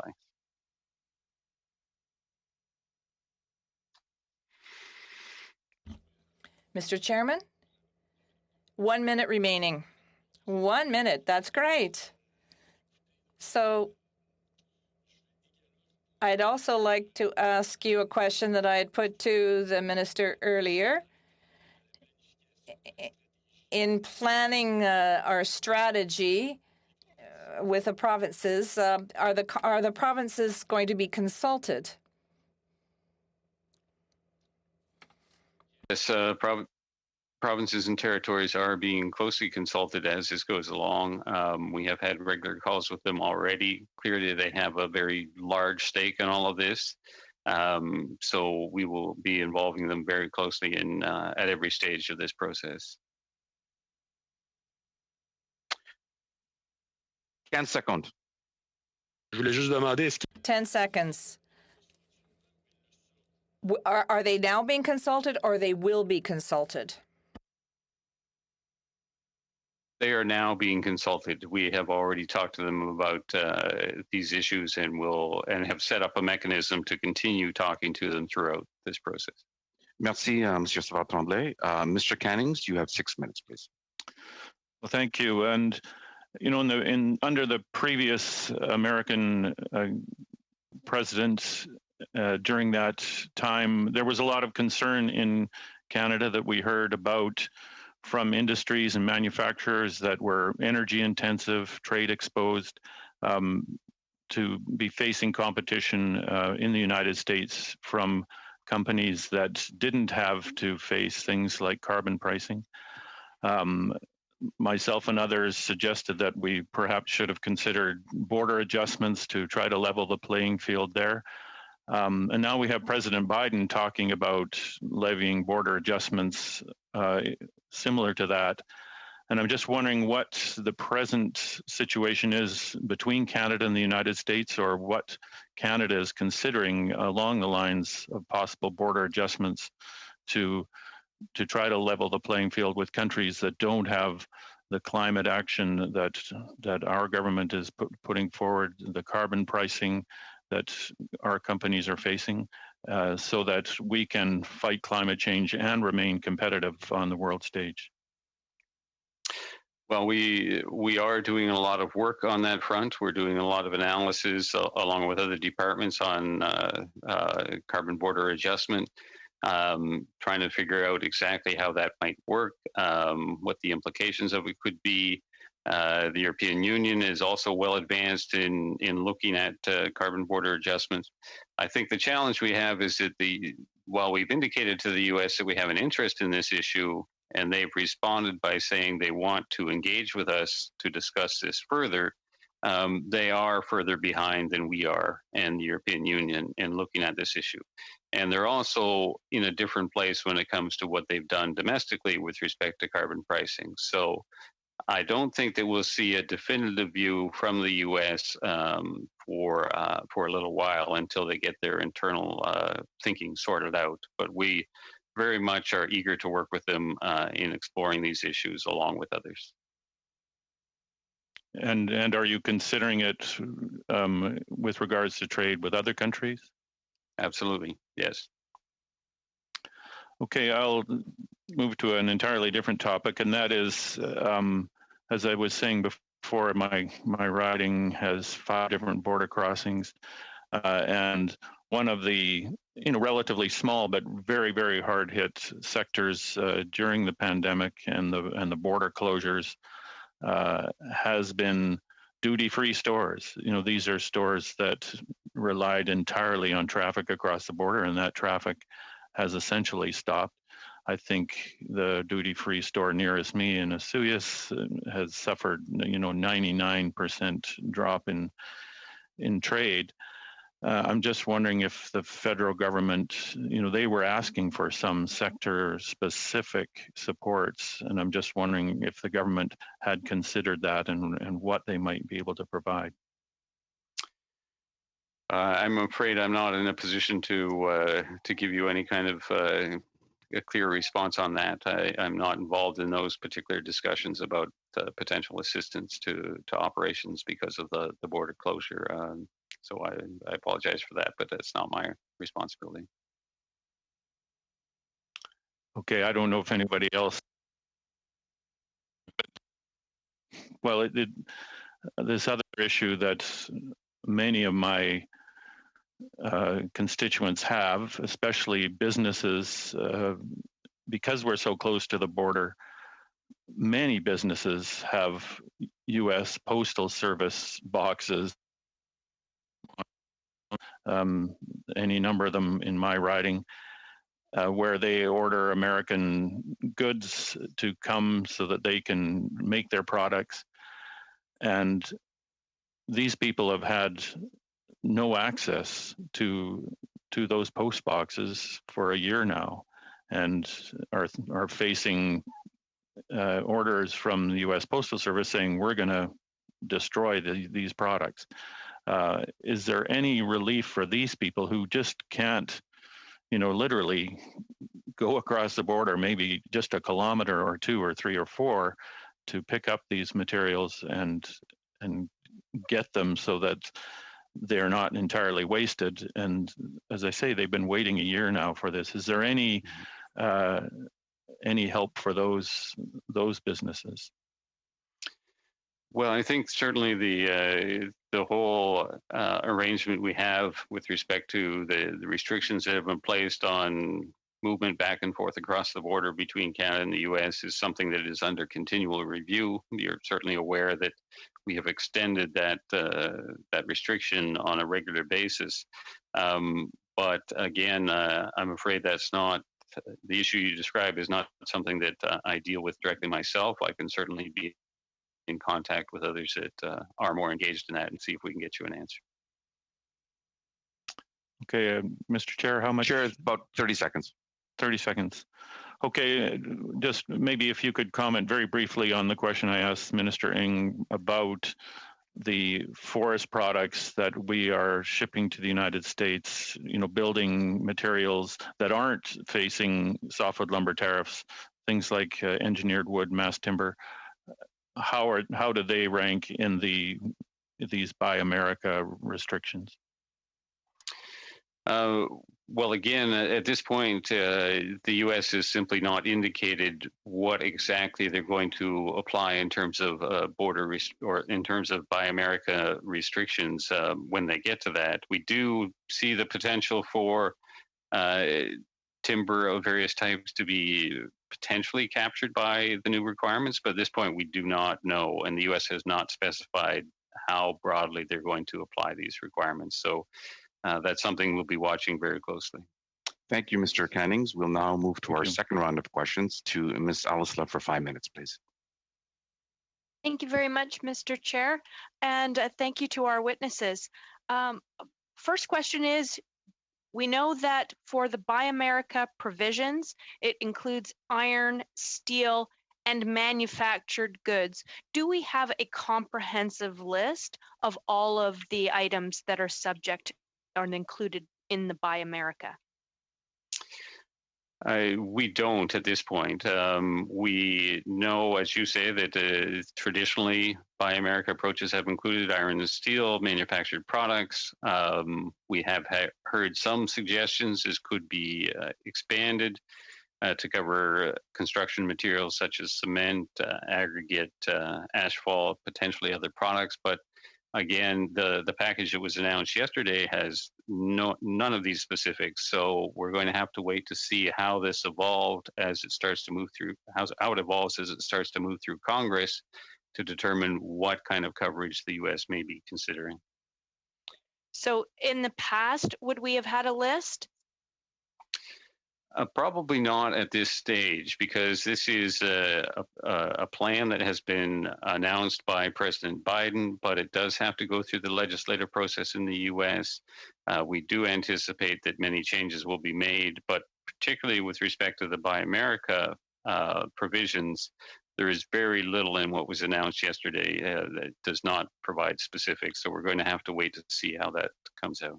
Are you working on a tentative list, and therefore the dollar value impact of that tentative list, so at least we can get some idea of just what the size and scope of this challenge might be? At this point, we're not looking at assigning specific values. We are talking to all of the industry representatives that are associated both with what has been covered in the past, as well as what could be potentially covered in the future. So we are seeking information from private sector representatives, companies, organizations, to make sure that we have a clear handle on what the potential concern could be, and so that we're well positioned for that.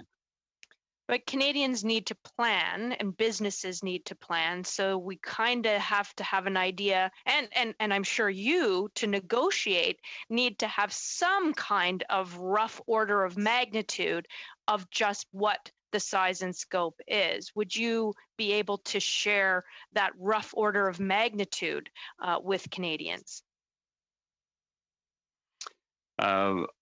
I'm afraid that we simply don't have that yet. As I mentioned, we have too many unknown variables right now. We don't know how extensive the U.S. coverage will be. We started talking to, and have been for a while, started to talk to the relevant potentially affected sectors in Canada. We're getting information coming in from them. We're also working with other departments. So we're fully engaged on this, but at this point, I'm afraid it's premature to give you any kind of number. When would you think you might have, even for the ones we've already sort of defined, iron, steel, some of the manufacturing goods you listed, when do you think you might have a rough order of magnitude of the dollar value? Well, that is hard to predict because we have the president's plan. This is now going to move through the congressional process. It's going to be changing quite significantly through that process. It's not really subject to the plan, though. We know how much iron was sold to Americans in the past for these types of infrastructure projects, do we not?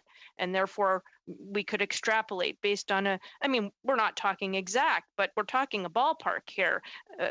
We know the categories and we know what has been procured in the past. So is that not enough information to start looking at a rough order of magnitude?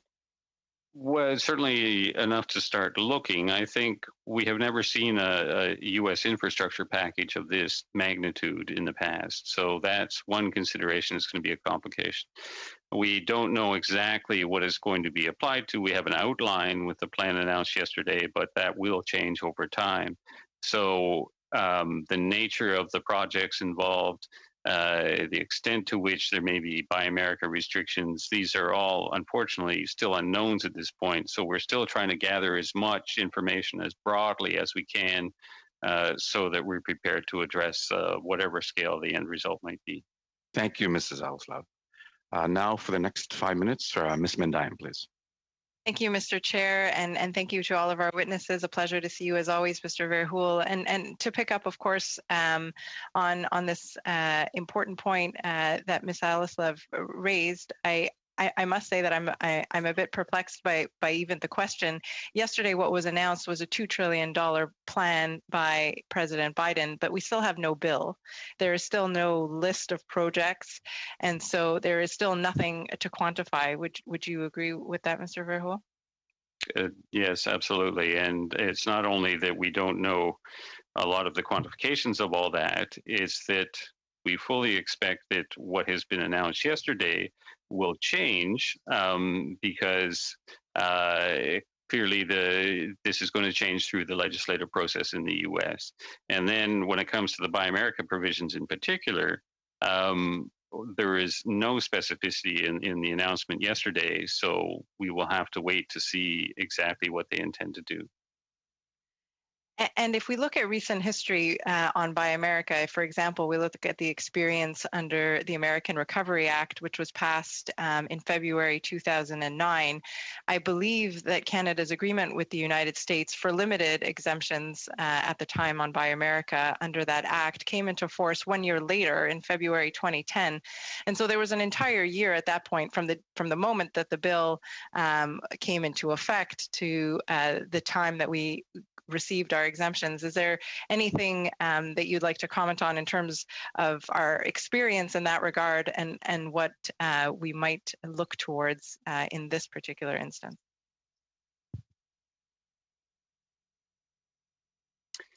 Well, I think that in light of the experience that we did have during that infrastructure package, I think we should be very clear that our window is quite small. We need to get in very early. We need to lay the groundwork. We need to start having those discussions with the U.S. And we need to start ensuring that Canadian interests are going to be protected right from the beginning. The difficulty, as you mentioned, with that previous case was that by the time we had an agreement negotiated, a significant proportion of the funds had already been spent. And so we missed out on that. We don't want to have that happen again. Thank you. That's very helpful. And just to clarify a point made earlier by Mr. Strahl, he made an analogy between the United States position on Buy America and their position on Keystone XL, stating that for Keystone and Buy America, these were campaign commitments. I was just on the Biden campaign website to be sure, and there was no campaign commitment specific to Buy America like there was for Keystone XL. And I wonder if you see these two situations as quite different. Well, I do see them as quite different, mainly because while I think the Biden administration has come out early and said they were supporters of Buy America and making jobs in America and providing significant help to an economic recovery, there are really no concrete specifics associated with that.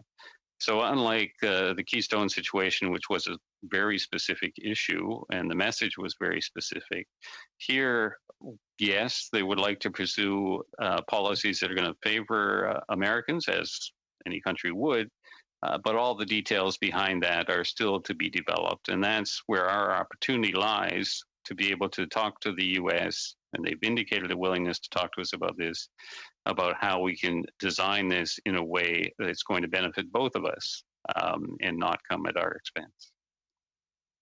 Mr. Chair, with your permission, do I have time for one more question? 1 minute. Perhaps, Mr. Verhul, we can just touch on the order of magnitude of this plan that President Biden announced yesterday. We are talking about a $2 trillion infrastructure plan. In your view, in dealing with the United States, do you feel like it would be even necessary for the United States to reach out to other countries such as Canada for raw materials and other resources in order to fulfill something as large as a $2 trillion infrastructure plan? Yes, I would say, given the scale of this initiative, the U.S. would have difficulty in a number of sectors in actually fulfilling the requirements within the U.S. It would be impossible. So I think that we not only have the advantage of being right next door, sharing a lot of values that the U.S. is looking to pursue in this infrastructure package, particularly when it comes to climate change, environment, and many of our products can even help the U.S. meet their environmental goals because our aluminum, our steel, many other products are produced in a much more environmentally friendly way than they are in the U.S. So that gives us an advantage into that. The fact that the U.S. won't have sufficient availability of some of these products domestically also gives us that advantage. So all of these messages we need to be getting into the U.S. early and often to ensure that we're going to be part of these projects, not sitting outside watching. Thank you, Ms. Bendayan. Monsieur Savard-Tremblay, vous avez 2,5 minutes, s'il vous plaît. 5 minutes. Thank you, Mr. Chair. So, Mr. Verhul,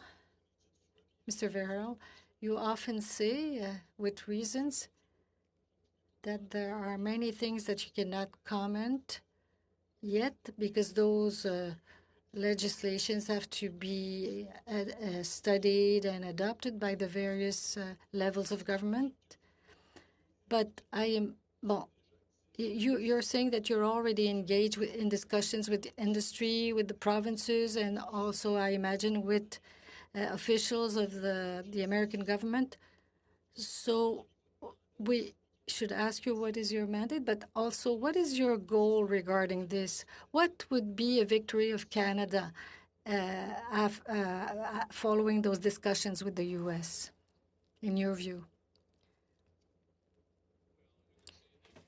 Respect to this infrastructure project, what we're really looking to achieve is that Canadian products would be treated the same as U.S. products under this at the end of the day, that our integrated market, our supply chains that we have established, if we preserve those supply chains, that integrated market, then it results in a better result for the U.S., as well as for us, but it means the U.S. can be more efficient, can be more environmentally friendly, can not have the kind of difficulties created from a competitiveness standpoint if they were to carve us out. So it's really a matter of getting Canada included in all of the elements of the infrastructure package as that integrated market.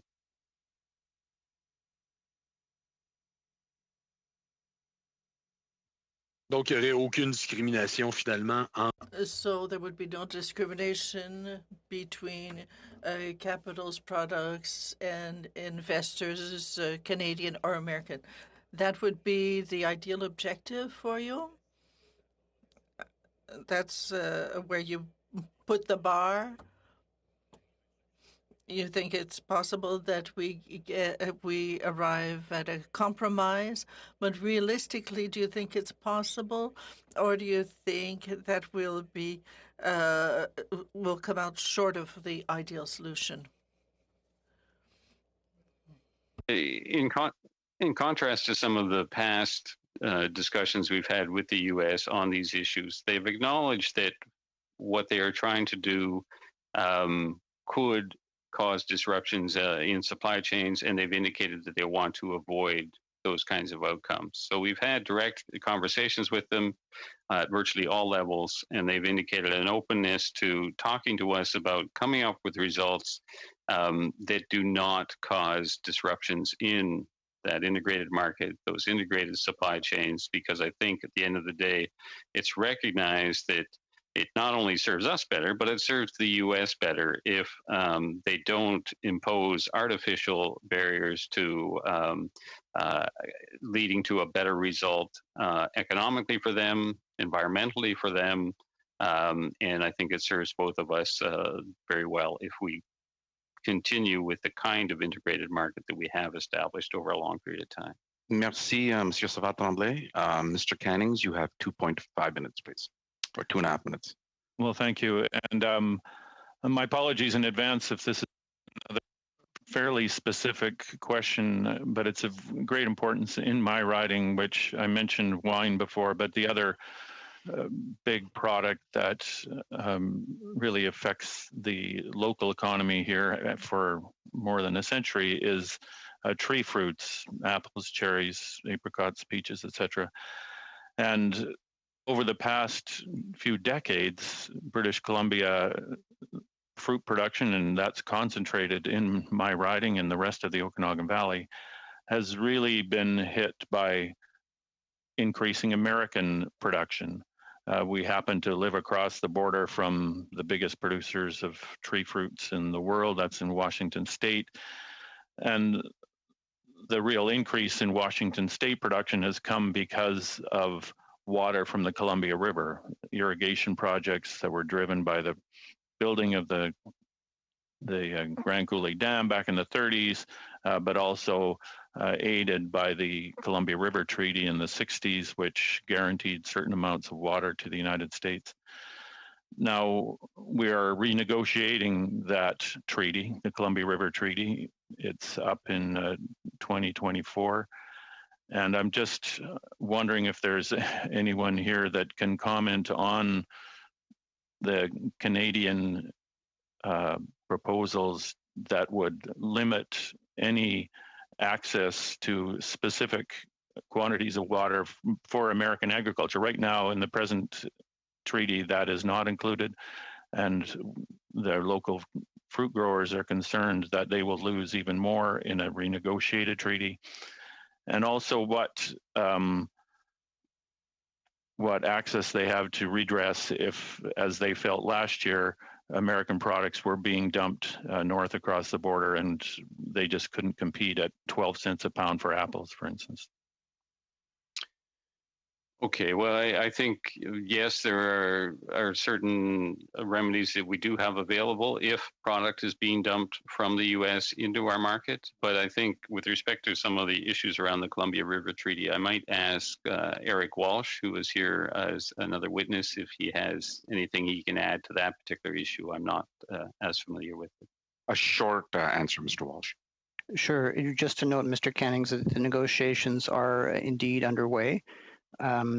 We have exchanged initial proposals with the United States, but we haven't yet engaged with the new administration on this file. So we're still waiting for that to see what their proposals might be. But it is something that we're working very closely with the affected communities in British Columbia as well, and they are always on our minds as we move forward with this. Thank you, Mr. Cannings. We will now go to Mr. Lewis for 5 minutes, please. Thank you, Mr. Chair, and thank you very much to the witnesses. Good to see you again, Mr. Verhoel. I've been talking an awful lot about the issue at the border, but I'm going to switch gears here a little bit, because one of the last things you said, sir, was with regard to the supply chain and how integrated our borders are. And I would suggest, I'll just be bold here and say nobody understands that more than me, because the Windsor Chrysler Assembly Plant is now shut down for a month. I've got thousands of workers, thousands, that are sitting at home twiddling their thumbs because we can't get sensors. We can't get sensors to put on our vehicles. So I very much understand when you speak specifically to the integration of Canada and U.S. I'm right there with you. And I guess even more than that, I would even say this: today is April Fool's Day, and unfortunately, it's not an April Fool's, in that the carbon tax is increased again. So I would suggest that our businesses are even again less competitive one more time to both the U.S. and to Mexico. So I guess to you, sir, we keep hearing about integrated markets and integrated supply chains. Is the government tracking the number of jobs and the value of the GDP and the value of the GDP we're losing because of the government's inability to negotiate to allow essential workers to be able to safely cross the border? Well, and unfortunately, I'm not directly involved in that aspect of the work, so I don't know the extent to which there may be that kind of analysis going on. As I did mention earlier, there's a continual examination going on about what we should be considering as essential workers, essential travel going back and forth across the border, because we do have restrictions on the most significant commercial border in the world. So that's a complex process, continually being re-examined. But I apologize, I don't have any more specific details I can offer you. And that's okay, and no apology needed. But thank you very much. But I can tell you, this is a very significant issue, and the problem is only going to get worse. It's becoming very much exacerbated. Not only in my riding, but right across Canada.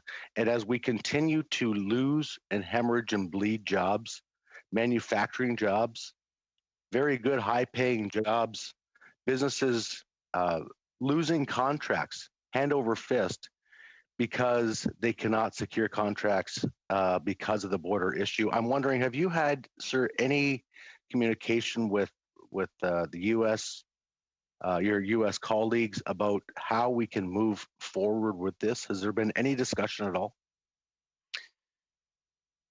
I do know that there has been a considerable amount of discussion on this. I have not been directly engaged in that myself, but we have also been hearing many representations from the U.S. side making very similar expressions of concern that operations on the U.S. side are struggling because of the restrictions that we have in place.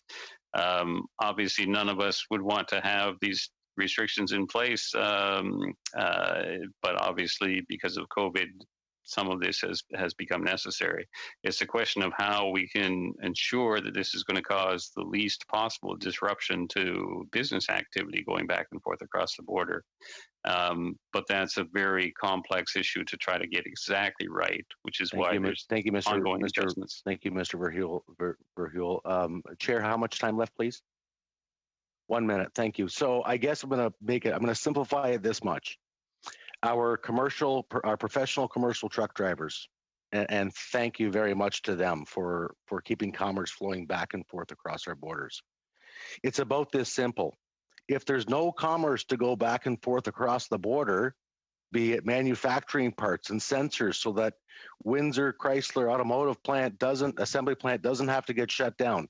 If there's none of that commerce, I suppose this is a non-starter. It's a dead issue. But this is not a dead issue. This is about the economy. So what exactly is happening? What's being done, perhaps behind the scenes, to ensure that we have the flow of the people, to ensure that we have the manufacturing that continues to drive our economy? Short answer, Mr. Verheul. Well, again, it's not something that I'm directly involved in or responsible for, I'm afraid, but certainly understand the concern you're expressing. Thank you, Mr. Lewis. We will now go to Mr. Housefather for 5 minutes, please. Thanks very much, Mr. Chair. And I know you wanted to pop in a question, so I will share time with you, sir. I also wanted to come back, to some of what Mr. Lewis was saying, where I don't see some of this as a border issue. I see some of this as a global supply issue, where there's shortages in components worldwide, including, for example, in semiconductors. And it's not a question of the border being closed. It's a question of a worldwide supply shortage during COVID. But I'd like to sort of turn it around, Mr. Verheul. You have a lot more experience in this area than I do. And I want to go back and get into your knowledge of history here. So I would actually see the $2 billion American expenditure on infrastructure as an opportunity, as opposed to a liability. Could you see it also that way, sir? Yes, absolutely. And so a lot of what we're talking about potentially losing, we never really had in terms of ability to get into the U.S. market because the U.S. wasn't spending these huge amounts of money on infrastructure. Correct? This is one of the biggest spends in the last 10 years. Would that be correct? Yes, we have had infrastructure packages in the past, but this is certainly of a far different scale. And so we should be looking at how can Canadians get in there and compete with Americans for these opportunities and figure out how to lobby Congress to make sure that when legislation is actually adopted, Canada is given whatever wide exemptions are possible under the law and not wait for a year after the law is adopted based on what you explained to us before to do so, because otherwise expenditures would already have been made in large part under the bill. Is that essentially correct, sir? We do want to get in early, which is why we're working closely with the U.S. administration now. We're working closely with U.S. Congress, U.S. business allies, U.S. union allies, across the board, different levels of government. Now is the time for us to be doing a full court press on this. So, Mr. Verhoeven, if our committee is going to be part of the full court press and the minister invited our committee to help in the Team Canada approach, what U.S. congressional committees should our chair approach in order for us to speak directly to our U.S. counterparts? Would it be, for example, the Transport Committee? Would it be the Infrastructure Committee? Or would it be the Appropriations Committee? Well, this bill, as we see it now, and it's not yet a bill, but once it does enter the U.S. Congress, we do expect that this is going to be assigned to a fairly wide range of different committees within the U.S. Congress, both on the House and the Senate side. So we can certainly keep you informed about how that structure will unfold, because I think we'll be wanting to talk to a number of different committees, a number of different representatives. But as it is a spending bill, it would first be introduced in the House, correct? That's right. Perfect. Mr. Chair, I know that I have only a couple of minutes left. I'm turning it over to you now. Thank you very much. And thank you again to the officials for coming here. Mr. Verhoeven, I have a two-part question. And please, if you could highlight the impact of Buy America. I know that we will be impacted to whatever extent, but internationally, I have a feeling that our international allies and international trade partners, I believe, will also be impacted. Has there been any discussions, or can you provide any commentary on how they're approaching this situation? Well, I think there's certainly wide concern because if the U.S. does proceed as they're planning with a $2 trillion infrastructure package, that's a lot of economic opportunity. I think that it's recognized that Canada is potentially affected by this more than most others because of our economic relationship with the U.S. Mexico is certainly concerned about this. The European Union, others also concerned about this. But I think what many countries are very clear about is that the U.S. is within its international rights to pursue this kind of approach, which is why our emphasis is on the relationships we have with the administration, with Congress, with our allies in the U.S. to convince them that they're better off if Canada is part of this picture. They're better off economically, from a perspective of competitiveness, from an environmental perspective, far better off if Canadian inputs are treated as U.S. inputs would be treated under this bill. And I hope that, reiterating Mr. Housefather's point, I hope you will keep us in the loop in terms of as the bill makes its way through Congress, what are the appropriate committees that, or, you know, what committees that we should be maybe engaging in, or just to know where the file is at. But that brings our afternoon to a close. I want to thank all the members for taking the time today, and especially the officials. I know it's Thursday before a long weekend, so I'm sure you want to get back to be with your family. So thank you very much for, again, enlightening us and sort of giving us some sort of framework of what we should be looking at going forward. So I'm wishing everybody a happy Easter, and I'll see you next week. Thank you very much. Goodbye.